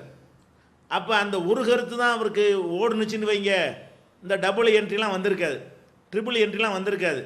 அவர் என்ன சிந்திக்கிறாரு, ஆமாம் இந்த தலைப்பில் கல்விங்கிற தலைப்பில் போட்டுட்டோம், கல்விங்கிறது மட்டும் அதில் இருக்குது. இப்போ ரசூல் ஸல்லல்லாஹு அலைஹி வஸல்லம் அவர்கள் என்ன செஞ்சாங்க, இப்போ உதாரணமாக வந்து புரிந்து கொள்வதற்காக சொல்கிறேன். அப்போ ரசூல் ஸல்லல்லாஹு அலைஹி வஸல்லம் அவர்கள் வந்து ஒரு நாள் தொழுகையை லேட்டாக்கினார்கள், ஒருத்தர்கிட்ட பேசி கொண்டிருந்தார்கள், நேரம் போய்கொண்டே இருந்தது, குழந்தைகள்லாம் தூங்கி விட்டார்கள், பெண்கள் எல்லாம் தூங்கி விட்டார்கள். அதுக்கப்புறம் நம்ம லேட்டாக வந்து என்னஞ்சாங்க தொழுதாங்க. தொழுது விட்டு இன்னைக்கு பூமியில் நம்மளை தவிர இப்போ யாரும் தொழுவலை, பூமியில் வாழ்கிற எவரும் 100 வருஷத்துக்கு பேர் இருக்க மாட்டார்கள், இப்படிங்கிற ஒரு போதனையை அந்த அந்த இரவுல சொல்கிறாங்க.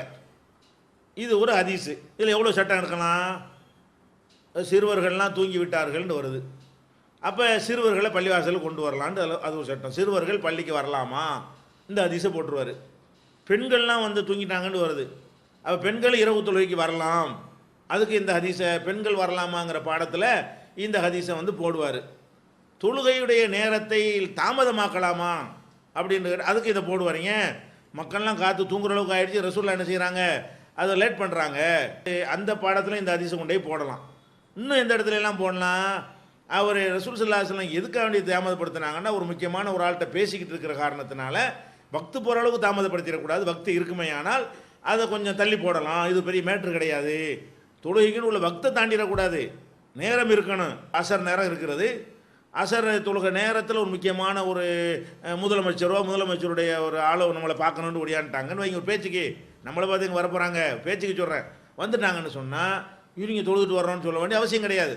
என்னங்க விஷயம், அல்ல ஒரு பெரிய ஒரு அதிகாரியே வந்துட்டார், ஒரு கலெக்டரை வந்துட்டாருங்கிறாங்க, கலெக்டர் போய் அங்கே நிற்க சொல்லு, அப்படி அவனுக்கு புரியாது தொழுகையோட மகத்துவம்லாம்.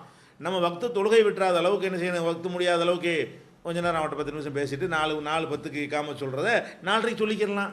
ஒரு ஆள்கிட்ட தான் ரசூலுல்லாஹ் பேசிக்கிட்டு இருந்தாங்க, பேசிக்கிட்டு இருக்கிற காரணத்தினால அந்த தொழுகை தாமதமாகுது. அப்போ தாமதமாகிறது முக்கியமான பேச்சாக இருக்கும்.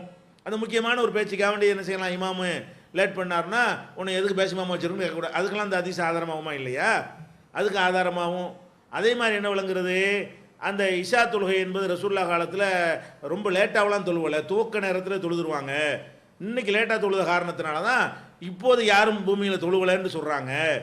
அதில் என்ன விளங்குகிறது, அன்றைக்கு தான் லேட் பண்ணாங்களே தவிர மற்ற நேரத்துலலாம் அந்த மாதிரி வந்து செஞ்சது கிடையாது, அது விளங்குகிறது. அதே மாதிரி வந்து இதை சொல்லக்கூடிய அந்த நேரத்தில் வந்து உலகம் பூரா இஸ்லாம் பரவி இருக்கலை. உலகம் பூரா பரவி இருந்தால் யாராவது ஒரு ஆளுக்கு என்னவா இருக்கும், அது 8 மணியாக இருக்கும், யாராவது ஒரு ஆளுக்கு 6 மணியாக இருக்கும், தொழுதுகிட்டு இருந்திருப்பாங்க. இந்த பூமியில் ஒருத்தருமே இப்போ நம்மளை தவிர யாரும் தொழுவலைன்றான். இப்படின்னு இப்போ சிந்திச்சிங்கன்னா இந்த ஒரு ஹதீஸை 15 இடத்துல கொண்டு போய் போடலாம். அப்படி தான் புகாரி போடுறாரு.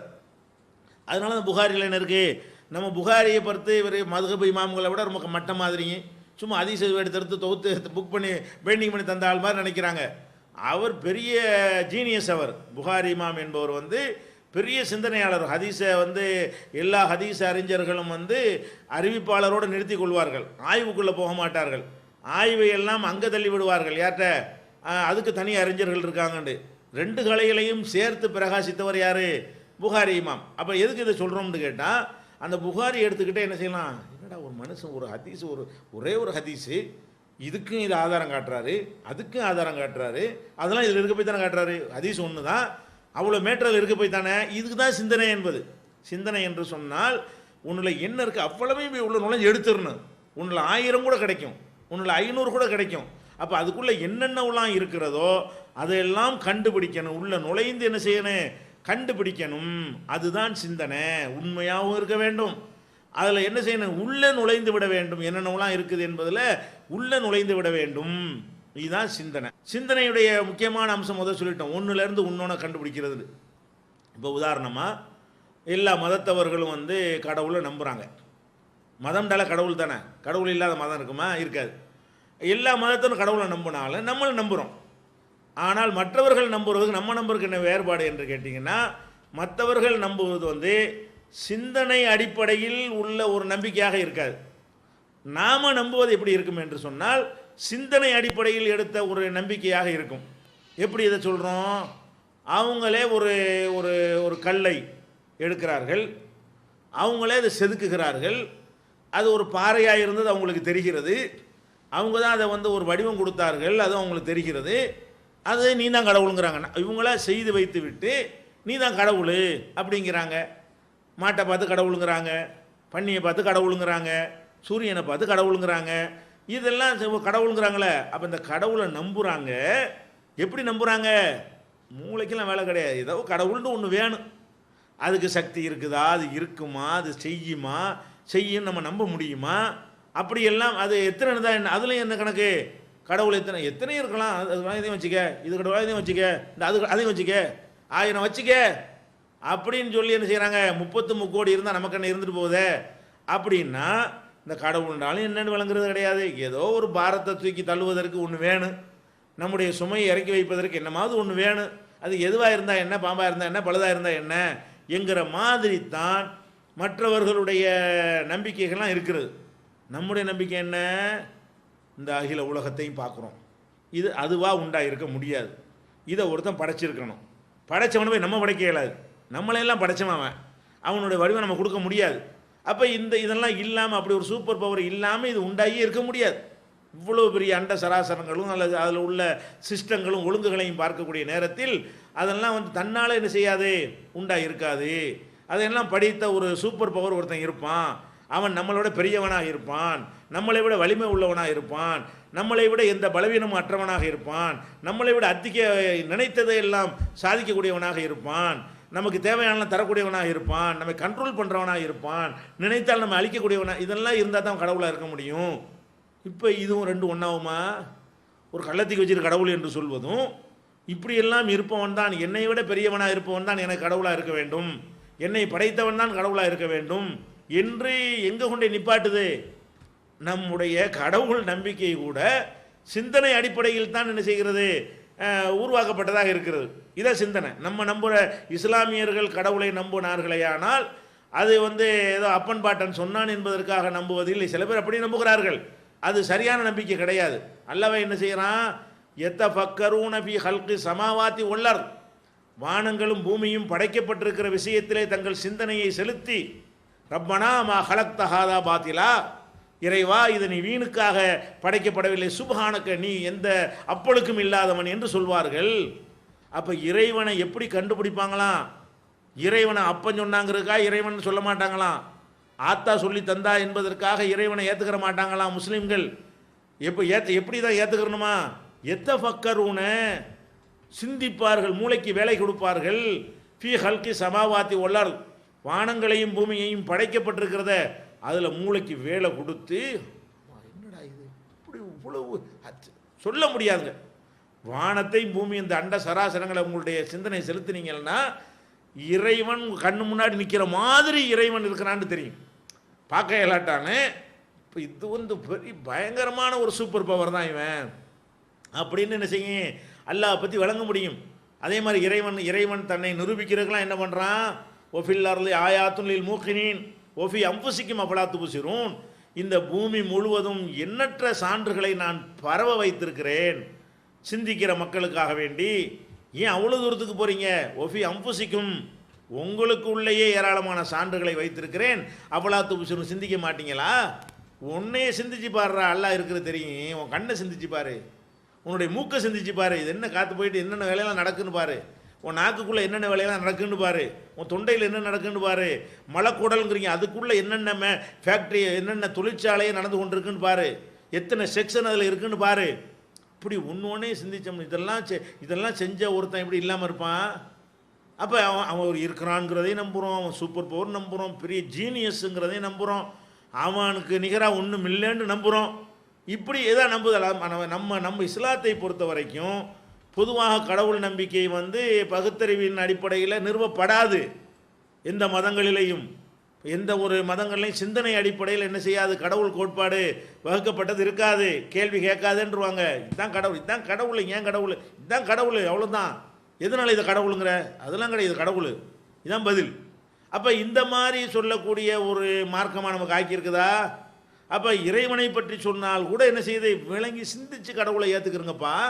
கடவுளை உலகம் பூரா அப்படி பரவ வைத்திருக்கிறான். ஒமின் ஆயாத்திகின்னு எத்தனை அவனுடைய சான்றுகளில் உள்ளது என்று சொல்லி என்ன செய்யறான்ல, அவன் நான் இருக்கிறேங்கிறத காட்டுறான். வானம் பூமியில் மட்டுமா காட்டுறான்? வானம் பூமியை சிந்தித்து பார்த்து இறைவன் இருக்கிறான் என்று ஏற்றுக்கொள்ளுங்கிறான். ஆனால் கணவன் மனைவி ஒரு ஆணும் பெண்ணு இப்போ ரெண்டு பேரும் சேர்றாங்க. இதை பகுத்தறிவை எடுத்து பார்த்தா ஒரு லாஜிக்கும் இல்லை. ஆனால் என்னமோ ஒரு விதமான ஒரு ரசாயனத்தை சுரக்க வைத்து அதில் என்னமோ ஒன்றுமே கிடையாது, கடைசியில் பார்த்தா ஒன்றும் இருக்காது கடைசியில் பார்த்தீங்கன்னா. ஆனால் என்னவாகுது, அதுதான் வாழ்க்கை, அதுதான் தேவைங்கிற மாதிரி உண்டாக்கி ஒருத்தருக்கு ஒருத்தர் பிணைப்பாக்கி, கூட பிறந்த அண்ணனுக்கு கூட சொத்தை கொடுக்க மாட்டான், பொண்டாட்டி கொடுத்துருவான் அப்படிங்கிற அப்பனை கூட பகைச்சிட்டு புருஷனோட நின்றுறா. இப்படியாக செஞ்சுருக்கிறேனே. இது நான் ஒருத்தன் இருக்கேன்னு காட்டலை உனக்கு, நான் ஒருத்தன் இருக்கிறேன். ஆடு மாட்டுக்கெல்லாம் இதே மாதிரி தானே இருக்குது, அதெல்லாம் அப்படி செய்யுதா? அதுகள்லாம் அம்மா அப்பாலாம் விட்டுட்டு ஓடி போயிடுதா? அதுகள்லாம் இந்த மாதிரி ஏதாவது குடும்பம் ஓத்தணும்னு வச்சுக்கிட்டு இருக்குதா? சொத்துலாம் சேர்த்து கொண்டே பொண்டாட்டி கொடுக்குதா? அது பொண்ணு அது போய் சம்பாரிச்சிக்கிறேன்னு, ஆணு அது சொத்துக்கு அது சம்பாரிச்சிக்கிறேன்னு. அப்படி தான் ஆடு மாடு கழுத கூட எல்லாத்தையும் இறைவன் படைத்து வைத்திருக்கிறான். அப்போ இந்த உடல் உறவோட நிறுத்திட்டு ஓடிக்கிற வேண்டிய நம்ம வாட்டுக்கு அப்படி படைக்காமல் உனக்கு மட்டும் ஸ்பெஷலாக என்னத்தையும் நான் போட்டு வச்சு ஒரு ரசாயன மாற்றங்கள்லாம் உண்டாக்கி அவனுக்கு இப்படி நான் ஒருத்தர் இருக்கான்னு அது தெரியும். இப்படி இதுலாம் கேட்குறான்ல, எதையும் கேட்குறான், இந்த அண்ட சராசரங்களை மட்டும் கேட்கல, இப்படிலாம் கேட்டுக்கிட்டு நான் இருக்கேன் உனக்கு தெரியலையாப்பா? நீ உலகத்தில் பார்த்தீங்கன்னா எத்தனை ஏழை பணக்காரன் இருக்கிறானே, இதை சிந்திச்சு பார்த்தியா? இதில் கூட நான் இருக்கிறேனே. ஏழை பணக்காரன் படிச்சிருக்கிறவன் நீ யோசிச்சுப்பார். பணக்காரன்லாம் அறிவாளி தானே, பணக்காரன் அவனை அறிவை கொண்டு தானே எல்லாம் சம்பாதிக்க முடியும்னு. அறிவாளி ஐம்பது பேர் பணக்காரனாக இருக்கிறானா? 95% அறிவாளி வந்து படிக்காதவன்ட்டு வேலை செய்கிறவனாக இருக்கிறான். படிக்காதவன் பல லட்சக்கணக்கான கோடிக்கணக்கான ரூபாய்களுக்கு அதிபதிகளாக இருக்கிறான். அப்போ படிக்காதவன் ரூபாயை சம்பாதிப்பதும், படித்தவன் வந்து அவங்ககிட்ட பிச்சை எடுக்கிறதும், புலவர்களாக இருந்து கொண்டு அரசர்களை அண்டி பிழைக்கிறதும், கவிதை பாடி புகழ்ந்து இப்படித்தான காலமெல்லாம் நடந்துக்கிட்டு இருக்கிறது. இஸ்லாத்தில் கூட ஆலிம்சாக்களுக்கு அது அப்படி தானே இருக்கிறது. முத்தவள்ளி தானே நல்லா இருக்காரு. அப்போ இதெல்லாம் வச்சு பார்க்கும்போது என்ன செய்யுது? பார்த்தா மூளை உள்ளவன் தான் பணக்காரனாக இருக்கணும். இவனுக்கு அறிவு இருக்குது, சிந்தனை இருக்குது, திட்டம் போட தெரியும், சம்பாதிக்க தெரியும். இது மட்டும் ஃபெயிலியர் ஆகுதுங்க. அறிவுக்கு ஏற்றவாறு ரிசல்ட் அமைய மாட்டேங்குது. அறிவு உள்ளவன் அதுக்கான பணக்காரன் பூரா முட்டாள்னு எடுத்துக்கக்கூடாது, அறிவாளி பூரா பிச்சைக்காரன் எடுத்துக்கூடாது. சதவீதம் எடுத்துக்கிட்டிங்கன்னா 90% இப்படி தான் இருக்கும். 90% செல்வந்தர்கள் வந்து படிக்காதவர்களாகவும், வந்து 90% அறிவாளிகள் வந்து சொத்துக்கு செல்வந்தர்களை சார்ந்து நிற்கக்கூடியவர்களாம் இருக்கிறாங்க. அப்போ அறிவை கொண்டு வியாபாரம்டா எனக்கு கணக்கு பார்க்க தெரியாது, கோடிக்கு இப்போ எத்தனை ரூபா என்ன தெரியாது அவனுக்கு, நம்ம இடத்துல எத்தனை ரூபா இருக்குன்னு என்ன தெரியாது, எத்தனை இடத்துல சொத்து இருக்குன்னு அவனுக்கு கணக்கு காட்ட தெரியாது. அவனுக்கு இருக்குது சொத்து, இதுக்குள்ளே நான் இல்லையான்னு கேட்குறான்ல. எப்படி நம்மளை மார்க்கம் சொல்லுது? அல்லாவை நம்புறதா இருந்தால் கூட சிந்திச்சு நம்புன்னு சொல்லக்கூடிய ஒரு மார்க்கம். அப்போ சிந்தனை இது வந்து எந்த மார்க்கமும் சொல்லாது. மூட நம்பிக்கை அடிப்படையில் தான் மதங்கள் நிறுவப்படும். அப்படி இல்லாமல் என்ன செய்ய, இறைவன் மறுமை வாழ்க்கை இறைவன் சொல்கிறான். மறுமை வாழ்க்கையை நம்புறது கூட என்ன இல்லை, அது பார்த்தா ஒரு மற்றவங்க மறுபிறவிம்பாங்க. மறுபிறவிங்கிறதுல நிறைய கொஸ்டின் எதிர்கேள்விலாம் வரும். அது எப்படி மறுபிறவி இருக்க முடியும்? ஒருத்தன் எப்படி 7 பிறவி எடுப்பான்? மறுபிறவின்னு ஒன்று இருந்தால் மொத்தமே 2 மனுஷன் தான் உலகத்தில் இருக்கணும். ஒரு ஜோடியை கடவுள் படைச்சார், அவங்க மறுபிறவி எடுத்தாங்கன்னா மறுபடியும் 2 பேர் தான் இருக்கணும். அவங்க மறுபிறவி எடுத்தால் மறுபடியும் 2 பேர் தான் இருக்கணும். 2 பேரை படைச்சு இன்றைக்கி 700 கோடி பேர் இன்றைக்கி தாண்டி போய்கிட்டு இருக்கிறோம். இந்த 700 கோடி எங்கேருந்து வந்துச்சு? புதுசாக தான் படைக்க போகிறோன்னு விளங்குதா இல்லையா? எல்லா உயிரினும் பெருகித்தானே இருக்குது. ஆடும் பெருகி இருக்குது, மாடும் பெருகி இருக்கிறது, கோழியும் பெருகி இருக்கிறது, எல்லாமே மரஞ்செடிகளும் கூட பெருகி இருக்கிறது.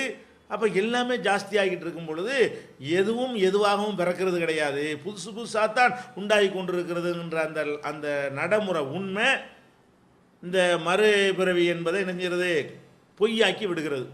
நமக்கு நம்ம நம்பிக்கை இதுக்கு மறுமைண்டா என்ன? இந்த உலகம் அழிக்கப்படும், திரும்ப கடவுள் இறைவன் உயிராக்குவான், அவன் விசாரணை நடத்துவான், சொர்க்க நரகத்தை கொடுப்பாங்கிறோம். இதுக்கும் எவ்வளோ லாஜிக் எல்லாம் சொல்கிறான். என்ன சொல்கிறான்? ஏன்டா ஒன்றுமே இல்லாமல் நீ இருந்தியே, உன்னையே நான் படைச்சிருக்கிறேனே, 2வது படைக்கிற பெரிய விஷயமா? படைக்கிறது கஷ்டமாக? 2வது எப்போ நீ இறைவன் ஒருத்தன் இருக்கிறான்னு சிந்தித்து பார்த்து ஏற்றுக்கொண்டாயோ, அவனுக்கு எல்லாம் முடியும் என்று ஏற்றுக்கொண்டாயோ, அவன் இன்னைக்கு வரைக்கும் இப்படி தானே படைச்சிக்கிட்டு இருக்கிறான். இன்னைக்கு வரைக்கும் இறைவன் நாளைக்கு படைக்கிற நீ சந்தேகப்படுற. நீ ஒருத்தன், உன் மண்டாட்டி ஒருத்தி, இப்போ தான் கல்யாணம் பண்ணுற, உங்கள் 2 பேருக்கு ஒரு புள்ள உண்டாகுது. இந்த புள்ள எங்கே இருந்துச்சு? எங்கேயுமே இல்லை. 2 வருஷத்துக்கு முன்னாடி எங்கே இருந்துச்சு? எங்கேயுமே இல்லை. அப்போ நமக்கு பிறக்கக்கூடிய குழந்தைகள் வந்து எங்கேயும் இல்லை, எதுவாகவும் இல்லை.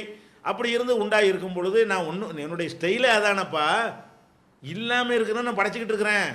அப்போ நான் என்னுடைய இறைவன் நீ ஏற்றுக்கிட்டீங்கன்னா, உன்னைய நான் படைச்சது, உன்னையோ உன் பிள்ளையோ சந்ததிகளை 700 கோடி பேரை நான் தானே புதுசாக படைச்சிக்கிட்டு இருக்கிறேன். அப்போ நான் வந்து ஒன்றுமில்லாமல் இருப்பதிலிருந்து நான் படைக்கிறேன் என்று சொன்னால், உன்னை ஒருக்கா பார்த்து உன்னை உருவாக்கி உன்னை வந்து காப்பி எடுத்து வச்சுட்டு திருப்பி படைக்கிறது பெரிய மேட்டரா? ஃபஸ்ட்டு படைக்கிறது தானே கஷ்டம் அப்படின்னு கேட்குறான்.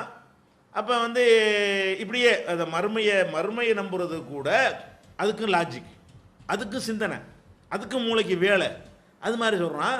அப்போ இறை வேதம்னு நம்புகிறோம். குரானை வந்து அதை கண்ண நம்ப சொல்கிறானா? இல்லை, இறை வேதம் தான் சேலஞ்சு பண்ணி சவால் விட்டு இருந்தால் இறைவன் சந்தேகப்படுறியா, இது மாதிரி கொண்டு போவோம் அப்படின்னு சவால் விட்டு, ஆமாம் முடியலையே, மனிதனுடைய வேலைன்னா முடியுமே, ஒருத்தனுக்கு இத்தனை வருஷமாக முடியலையே, இத்தனை நூற்றாண்டு ஓடி போச்சே, அவ்வளோ விஷயம் அப்படி சிந்திச்சு பார்த்து வேதத்தை நம்புகிறோம். இப்படி எதை நம்ம நம்பிக்கை எடுத்துக்கொண்டால் கூட எதன் அடிப்படையில் நிறுவப்பட்டிருக்கிறது? சிந்தனையின் அடிப்படையில் தான் நிறுவப்பட்டிருக்கிறது. இதை நம்ம என்ன செய்யணும்? விளங்கி கொள்ள வேண்டும். அப்போ சிந்தனையுடைய அடுத்த சில கூறுகள் இருக்குது. சிந்தனை என்று சொன்னால் உண்மையாக இருக்கணுமா? சிந்தனையுடைய சரியான ரிசல்ட் என்னன்னு கேட்டால், ஒருத்தன் சிந்தனைக்கு வேலை கொடுத்துருக்கிறான் என்பதற்கு அடையாளம் என்னன்னு கேட்டால், கேடு தருவதிலிருந்து அவன் விலகி கொள்ள வேண்டும். இதை நீ விளங்காட்டின் மனுஷனா? உனக்கு கேடுன்னு தெரியுது, புகைப்பிடிக்கிற, இழுத்து விடுற, விட்டவே மாட்டேங்கிற, என்ன சொன்னாலும் இது வந்து உனக்கு மூளைக்கு கொஞ்சம் வேலை கொடுத்தீங்கன்னா இதை உனக்கு செய்வியா? சிந்தனைக்கு வேலை கொடுத்து இது செய்கிறமே, இதுக்கு எவ்வளோ செலவாகுது, இந்த புகை இப்படி இழுக்கிறதுனால இது இந்த புகையிலேருந்து ஒரு விஷப்பொருள் நிக்கோடின் உள்ளே போகுது, அதில் உள்ள வெப்பமும் சேர்ந்து கொண்டு போகுது, அதில் உள்ள புகைகளும் உள்ள என்ன செய்கிறது, புகையில் உள்ள கரித்துகள்களும் அதுக்குள்ளே நுழைந்து போகிறது. அது போய் நுரையீரலில் படியுமே, கருப்பாகுமே, கருப்பாக மட்டும் ஆகாது வெந்து போகுமே. இப்படி சூடாக புகையை ஊதி ஊதி இருந்தால் அது என்ன செய்யும், அது சாதாரண இறைச்சியாக இருக்கக்கூடியது வந்து சுட்ட கறி மாதிரி போயிருமே, கபாப் மாதிரி போயிருமே, போனால் அதனுடைய உருக்கு குறைஞ்சிருமே. இழுத்து வெளியே விடும்போது பல பேருக்கு அதை சுவாசிக்கும் பொழுது பல விதமான கேடுகள்லாம் வருமே. அப்படியே நம்ம நுரையீரல் வந்து பாதிக்கப்பட்டு விட்டது என்று சொன்னால் அப்போ நோய் எதிர்ப்பு சக்தி குறைந்து விடுமே, கேன்சர் வந்து விடுமே, ஆண்மை குறைந்து விடுமே, இரத்த அணுக்களில் எல்லாம் பிரச்சனை ஏற்பட்டுருமே. இப்படின்னு எவ்வளோ அடுக்குறான், அடுக்கு குறிச்சிட்டுறான். என்ன நீ என்ன என்ன அம்மானியத்தை பேண்ற நீ, ஏன்னா எவ்வளோ பெரிய அநியாயக்காரன் பார்த்தியா, எவ்வளோ அல்லாஹ் சொல்கிற மாதிரி இன்னஹுக்கான லலுமன் ஜஹூலா, சரியான அநியாயக்காரனும் மடப்பையெல்லாம் ஒரு கேடா, மடத்தனத்தை போக்குறது கொடுத்த ஒரு ஆயுதத்தை பயன்படுத்தாமல் மடையனா இருக்கிறியன்னு நல்லா கேட்குறானே. அப்போ நமக்கு என்ன போயிருந்தே, எந்த ஒரு காரியமாக இருந்தாலும் சரி நமக்கு கேடு தருவதை செய்யக்கூடாது என்கிறத விளங்கலைன்னா அவன் சிந்தனையை பயன்படுத்தலை. சிந்தனை உள்ள எவனுமே என்ன செய்வான், வாடா உனக்கு அறுவலை எடுத்து வெட்டுவோம் கையிலண்டா ஒத்துக்குருவியா, ஏன் வெட்ட வேண்டியதானே, ரத்தம் வரும், ரத்தம் வந்தானே வலிக்கும், புண்ணா போயிருங்கிறீங்கள. அப்போ உனக்கு சில விஷயங்களில் கரெக்டாக உனக்கு தெரிகிறது. தண்ணி அடிக்கிற, இந்த தண்ணி அடிக்கிறதுனால என்ன ஏற்படுகிறது, என்னென்ன கேடுகள்னு உனக்கு தெரியும், மூளைக்கு வேலை கொடுக்க மாட்டேங்கிற. அதாவது கத்தி எடுத்து குத்த வந்தால் வலிக்குங்கிற, அறுவலை எடுத்து வெட்ட வந்தால் வலிக்குங்கிற, இந்த விஷத்தை கொடுத்து செத்து தொலைஞ்சு போடான்னா குடிக்க மாட்டேங்கிற. அப்போ பாதிக்கு வேலை செய்யுதில்ல மூளை, இதுக்கே வேலை செய்ய மாட்டேங்குது. மூளையை மழுங்க அந்த மூளையை மழுங்க செய்கிறதுக்குரிய சாமான்னு தெரிஞ்சுக்கிட்டேன், அது முக்கியமான விஷயம். இவன் சிந்திக்காமல் குடிக்கிறாங்கிற விஷயம் வேற, இந்த குடிக்கிறதே சிந்திக்காமல் இருக்கிறதுக்கு தான், சிந்தனையை மழுங்க செய்கிறதுக்கு தான், மனித தன்மையிலிருந்து அவனை மாற்றுறதுக்கு தான். தாயும் தெரியாது, அப்பனும் தெரியாது, பொண்டாட்டியும் தெரியாது, பிள்ளையும் தெரியாது, சாக்கடையும் தெரியாது, தண்ணியும் தெரியாது, அந்த மாதிரி அவனை ஆக்கி இதை போய் குடிக்கிறீங்களே, இது சிந்தனையை பயன்படுத்துகிற விஷயமா? அப்போ சிந்தனையினுடைய ஒருத்தன் சிந்திக்கிறான் என்பதோட அடையாளம் என்ன, நம்ம சிந்திக்கிறோம் என்று சொன்னால் நீங்கள் என்ன பெரிய ஆராய்ச்சியாளர் விஞ்ஞானியாக போகிறதா சிந்தனைன்றக்கூடாது. உங்கள் வாழ்க்கையில் உங்களுக்கு கேடு தர்றது நீங்கள் செஞ்சால் நீங்கள் சிந்திக்கலன்னு அர்த்தம், அமானிதத்தை பாழாக்கி நாசமாக்குறீங்கன்னு அர்த்தம். உங்களுக்கு கேடுன்னு தெரிந்தால் அதையே செய்கிறீங்க. இந்த கண்ணை கொண்டு டிவிலே உட்காந்துக்கிட்டே உட்காந்து கண்ணு கடிது தானே, பாரு ஒரு நியூஸை பாரு, தேவையானது பாரு, அப்புறம் கண்ணை முடிக்க. இதிலே உட்காந்துக்கிட்டு கண் அவிஞ்சு போய் 15 வயசில் கண்ணாடியை போட்டு இது தேவையா? அப்போ இதில் இப்படி தான் செய்கிற, காதில் போட்டு காதுக்கு மேலே இருக்கிற சத்தமே ஜாஸ்தியாக போயிட்டு நினச்சிக்கிட்டு இருக்கிறோம். அதிகமாக போய் டெசிபல் கூடி போய் காதெல்லாம் அடைச்சிக்கிட்டு போகுது, காரும் வெடியும் அது பட்டாசும் நம்மளை கெடுக்கிறது. அப்புறம் போன வேறு காதில் வச்சுக்கிட்டு என்ன செய்கிறோம், அந்த ட்ரம்முக்கு அடிக்கு மேலே அடி கொடுத்துக்கிட்டே இருக்கிறோம். அதுவும் பார்த்தா காதில் ஐபேட் மாட்டிக்கிட்டு 24 ஹவர்ஸ் என்ன செய்யறான் அவன், டொம்மு டொம்முன்னு இந்த பாட்டை கேட்டுகிட்டே இருக்கான். ஏன்னா இது மூளை வேலையை கொடுக்க மாட்டியா? அதில் என்ன காதுக்குள்ளே என்ன இருக்குது, பீரங்கியாக இருக்குது தாங்குற மாதிரி. ஒரு சின்ன சவ்வு, ஒரு சின்ன ஒரு பஞ்சை கொண்டே வச்சு குத்துனா கூட ஓட்டையாக போயிடும். இந்த மாதிரி ஒரு சவ்வு தான் அது அதிர்வை உண்டாக்கிட்டு இருக்கு. அதுக்கு போய் அளவுக்கு மீறி இந்த மாதிரி கொடுத்து காதனுடைய தன்மையை கெடுத்து நாசமாக்குறீங்கன்னா இதெல்லாம் சிந்திக்காதுன்னு அர்த்தம். அதாவது ஒரு விஷயத்தில் வந்து நமக்கு கேடு தரக்கூடியது நல்லா தெரிகிறது, அவ்வளவே நம்ம செய்கிறோம். இப்படி கொஞ்சம் சிந்திச்சு பாருங்கள், இந்த கேடு செய்கிற நம்ம செஞ்சால் எப்படி சரியாக வரும், இது நம்ம மூளையை பயன்படுத்தாமல் இருக்கிறோமே, நல்லா தெரியும், எவனுமே இது நல்லது சொல்லலையே அப்படின்னு நம்ம என்ன செய்யணும், விளங்கி கொள்ள வேண்டும். அடுத்தவனுக்கு கேடு தருவதை ஒருத்தன் செய்கிறவன் சிந்திக்கிறான்னு அர்த்தமா? நீ போய் வரதட்சணை வாங்கணுங்கிற, வட்டி சுரன்ற, ஒன்றெல்லாம் காசு தந்துட்டாங்கிறக்காவன் என்ன செய்கிற, சுரன்ற, அளவு நிறுவையில் மோசடி செய்கிற, ஏமாத்துற, ஃப்ராடு பண்ணுற. இது நமக்கு ஒருத்தன் செஞ்சால் நமக்கு வெறுப்பாக இருக்குது, அது எப்படி நம்ம எடுக்கிறது? அவன் கஷ்டப்பட்டு சம்பாதித்ததாச்சே, அவனுக்கு தெரியாமல் அவனுடைய பொருளாதாரத்தை எடுக்கிறது நமக்கு எப்படி ஹலாலாகும் என்று நினைத்து பார்த்து இதான் சிந்திக்கிறது என்பது. சிந்திக்கிறது என்ன, உனக்கு கேடு செய்யாத, அவன் தான் சிந்தனைக்கு வேலை கொடுக்குறான்னு அர்த்தம். அடுத்தவனுக்கு நீ என்ன ஒரு ஸ்டெப் எடுத்து வச்சாலும் இது அடுத்தவனுக்கு கேடு செய்யுமா இல்லை, மனித குலத்துக்கு கேடு செய்கிற ஒரு செயலா இல்லையா என்று சிந்தித்து பார்த்தால் நம்ம வாழ்க்கை அப்படி தலைகீழ புரண்டு போயிருமே, வேறு மாதிரி மாறிக்கிறோமே. இந்த மாதிரிலாம் என்ன செய்யணும், வந்து கடிவாளம் போட்டுருணும். இன்னும் சொல்லி சிந்திக்கிறோங்கிற பேரில் கிட்டதுக்கு சிந்திக்கிறான். எப்படி சிந்திக்கிறான், திருட வேண்டியிருக்கு, டெவலப் பண்ணுறான். எப்படி திருடினா நிறைய திருடலாம், எப்படி திருடினா மாட்டிக்கிறாமல் திருடலாம். அப்போ அதை கலப்படம் பண்ணுறது, கலப்படம் பண்ணால் எந்த மாதிரி பொருளை கலப்படமாக கண்டுபிடிக்க மாட்டாங்க. அப்போ இதுக்கு சிந்திக்கக்கூடாது. சிந்திக்கிறது என்பது வந்து அதுவும் சிந்தித்தால் தான் வரும். சிந்தனைக்கு வித் கடிவாளத்தோடு சிந்திக்க வேண்டும். சிந்தனையை விட்டீங்கன்னு வைங்க, அது ஒரு கத்தி மாதிரி, கூர்மையான கத்தி மாதிரி. கவனமாக கையாளன்னு சொன்னால் நம்ம கையையும் வெட்டி போடும், காய்கறியை நறுக்கிறதுக்கு பதிலாக நம்மளையும் வெட்டி போடும். அந்த மாதிரி ஒரு பொருளாக்கு சிந்தனை என்பதை கவனத்தில் கொண்டு அதுக்கு தக்க கடிவாளத்தை போட்டு என்ன செய்யணும், நம்ம அதை முறைப்படுத்தி கொள்ள வேண்டும். இந்த சிந்தனை செய்கிறதுங்கிறது ஒரு பெரிய கடல் மாதிரியான ஒரு டாபிக். இது ஒரு சுருக்கமான முறையில் 1 மணி நேரத்துக்குள்ள சொல்ல வேண்டிய செய்தியில் உங்களுக்கு சொல்லியிருக்கிறோம். திருக்குரானின் அறிவியல் சான்றுகள் பாகம் 2. இஸ்லாம் பெண்கள் உரிமையை பறிக்கிறதா? பிறை ஒரு விளக்கம். இஸ்லாம் ஒரு இனிய மார்க்கம். நபி தோழியர் வரலாறு. குற்றச்சாட்டுகளும் பதில்களும். நோன்பு. இயேசு இறைமகனா? வருமுன் உரைத்த இஸ்லாம். உண்மை தோழர் அபுபக்கர் அலி. பெண்களுக்கான நபி வழி சட்டங்கள். அறிவுச்சுடர் அன்னை ஐசார் அலி. இஸ்லாத்தில் சொர்க்கம் நரகம். நபி தோழர்களும் நமது நிலையும். துவாக்களின் தொகுப்பு. முகைதீன் மௌலிது ஒரு ஆய்வு. குரானை எளிதில் ஓதிட. நபிகள் நாயகம் பல திருமணம் செய்தது ஏன்? யாக்குத்பா ஒரு ஆய்வு. நபி வழியில் நம் ஹஜ். நபி வழியில் குழந்தை வளர்ப்பு. தராவி தொழுகை ஒரு ஆய்வு. ஜக்காத் ஒரு ஆய்வு. இஸ்லாத்தில் இல்லறம். கியாமத் நாளின் 10 அடையாளங்கள். நபிகளாரின் நற்போதனைகள். மன்னரை வாழ்க்கை. பைபிளில் நபிகள் நாயகம். இஸ்லாத்தின் பார்வையில் பில்லி சூனியம். தர்கா வழிபாடு. நபிகளாரின் இறுதி நாட்கள். இஸ்லாமிய கொள்கை. சரியான ஹதீஸ்களும் தவறான ஹதீஸ்களும். சந்திக்கும் வேளையில் கொள்கை விளக்கம். பேய் பிசாசு உண்டா? கற்பனை கதைகள். நவீன பிரச்சனைகளும் தீர்வுகளும். தப்லிக் தாகலிம் தொகுப்பு. சுபகானா மௌலிது ஒரு ஆய்வு. மனிதனுக்கேற்ற மார்க்கம். நேர்ச்சையும் சத்தியமும் மனனம் செய்வோம். விளக்கப்பட்ட உணவுகள். அர்த்தமுல்லா இஸ்லாம். குர்பானியின் சட்டங்கள். தொழுகை. இஸ்லாத்தின் பார்வையில் கனவுகள். இஸ்லாமிய திருமணம். இறைவனிடம் கையேந்துங்கள். மீராஜும் அதன் படிப்பினைகளும். வேதம் கொடுக்கப்பட்டோர் யார்? மற்றும் prophet Muhammad the greatest man. Moon publication 83/3 Moore தெரு, முதல் மாடி, மண்ணடி, சென்னை 1. Phone number 65690810.